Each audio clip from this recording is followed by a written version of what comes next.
Dengan tambahan 3 terduga teroris yang ditangkap Densus 88 anti teror, kini jumlah terduga teroris yang ditangkap di Makassar mencapai 16 orang.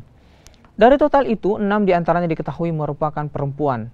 Polisi pun disebut telah menangkap otak pelaku bom bunuh diri di Gereja Katedral Makassar pada akhir Maret kemarin.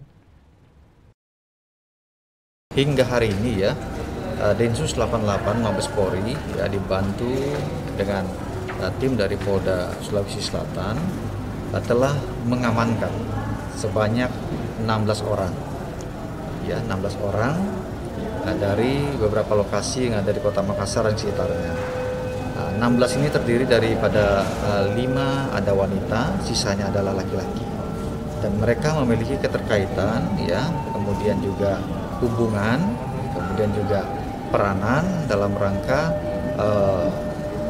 kedua korban pelaku utama yang melakukan aksinya di depan gereja katedral hingga meninggal dunia di TKP.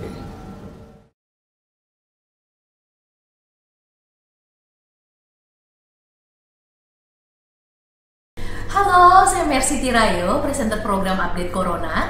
Perbarui terus informasi Anda dengan berita-berita independen dan terpercaya di YouTube channel Kompas TV.